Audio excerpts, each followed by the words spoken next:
Jubilee hills ఎన్నికల ప్రచారంలో భాగంగా కాంగ్రెస్ నాయకులు కొంతమంది మనతో ఉన్నారు. ఒకసారి వాళ్ళతో మాట్లాడదాం.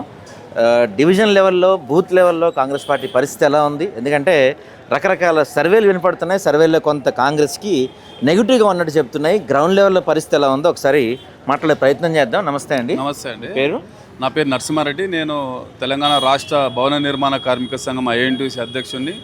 113 డివిజన్ గ్రేటర్ హైదరాబాదు సంబంధించిన కాంగ్రెస్ పార్టీ ప్రెసిడెంట్ని పడంచారు. అట్లాగే సంగారెడ్డి జిల్లా ఐఎన్టీసీ ప్రెసిడెంట్ నేను. ఓకే, ఎట్లుంది పరిస్థితి గ్రౌండ్ లెవెల్? పరిస్థితి మేము గత వారం రోజులుగా ఈ రహమత్ నగర్ కావచ్చు, షేక్పేట్ కావచ్చు, వెంగళరావు నగర్ కావచ్చు, మధుర నగర్ కావచ్చు, ఉన్నటువంటి 6 డివిజన్లో మేము తిరుగుతున్నాం. ప్రజల నుండి భారీ స్పందన ఉంది. ఎందుకంటే గతంలో స్వర్గీయ పి జనార్దన్ రెడ్డి గారు ఇక్కడ వేలాది మందికి ఇళ్ళ పట్టాలు కావచ్చు, ఇళ్ళ నిర్మాణం కావచ్చు, అనేక మందికి ఉపాధి కావచ్చు, అనేక విధాలుగా వారు ఈ యొక్క ప్రాంతాన్ని అభివృద్ధి చేయడం జరిగింది. పేదలను ఆదుకున్నటువంటి సందర్భాలు ఉన్నాయి. కాబట్టి ప్రజలందరూ కూడా మరొకసారి మేము కాంగ్రెస్ పార్టీకి ఓటేస్తే మాకు ఇక్కడ మరి నిన్ననే ముఖ్యమంత్రి వర్యులు రేవంత్ రెడ్డి గారు చెప్పడం జరిగింది, 4000 ఇండ్లు ఇక్కడ కేటాయించడం జరుగుతుందని చెప్పడం జరిగింది. ముఖ్యంగా ఇక్కడ 90% స్లమ్ ఏరియా ఉంది. కాబట్టి పేదలందరికీ కూడా మరి వాళ్ళందరూ కూడా ఇందిరమ్మ ఇండ్లు వస్తాయి. ఎందుకంటే గతంలో బీఆర్ఎస్ పాలనలో కేవలం ఒక హాస్టల్లో సన్నబియ్యం పెడితే అది పాలాభిషేకం చేయడం జరిగింది. కానీ 3 కోట్ల మంది తెలంగాణ ప్రజలకు, 1 కోటి మంది రేషన్ కార్డులకు ఇలా సన్నబియ్యం ఇస్తున్నారు. అది మేము ఎక్కడ కూడా గొప్పలు చెప్పుకుంటలేము. ఇలా మహిళలు బస్సుల్లో ఇప్పటికే సుమారు 200 కోట్లు మహిళలు బస్సులో ప్రయాణం చేయడం జరిగింది. అంటే ఆర్టీసీకి 7,000 కోట్లు ఇవ్వడం జరిగింది తెలంగాణ ప్రభుత్వం నుండి. అంటే సుమారు ఒక్కొక్క డిపోకు ప్రతి నెల 4 కోట్ల రూపాయలు ఇవ్వడం జరుగుతుంది. మరి ఉచిత విద్యుత్ సంబంధించినటువంటి ప్రతి నియోజకవర్గానికి 1 కోటి రూపాయలు, 1,10 లక్షలు, 1,30 లక్షల వరకు ఫ్రీ ఇవ్వడం జరుగుతుంది. దాన్ని మాఫీ చేయడం జరుగుతుంది. అట్లాగే గ్యాస్ సిలిండర్ 500కే గ్యాస్ సిలిండర్ ప్రతి నియోజకవర్గానికి 10 నుండి 12,000 గ్యాస్ సిలిండర్లు మహిళలకి ఇలా ఉచితంగా ఇవ్వడం జరుగుతుంది. ఇలా 22,000 కోట్ల రూపాయల రైతు రుణమాఫీ చేయడం జరిగింది.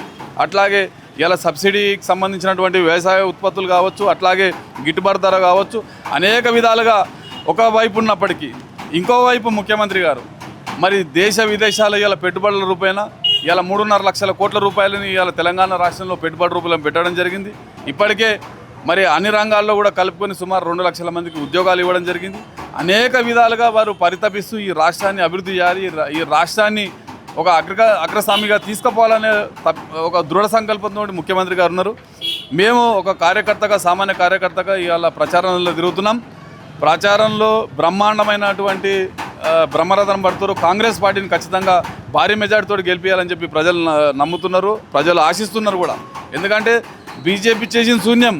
ఇవాళ 2 కోట్ల ఉద్యోగాలు ప్రతి సంవత్సరం ఇస్తామని చెప్పినటువంటి మోడీ ఈరోజు 6.5 కోట్ల దేశం మొత్తం మీద కూడా చిన్న తరహా సెమీ ఇండస్ట్రీస్ కావచ్చు, చిన్న తరహా ఇండస్ట్రీస్ కావచ్చు, సుమారు 6.5 కోట్ల సంబంధించినటువంటి పరిశ్రమలు, చిన్న పరిశ్రమలు మొత్తం మూతపడిపోయాయి ఈ జీఎస్టీ తోటి, నోట్ల రద్దుతోటి.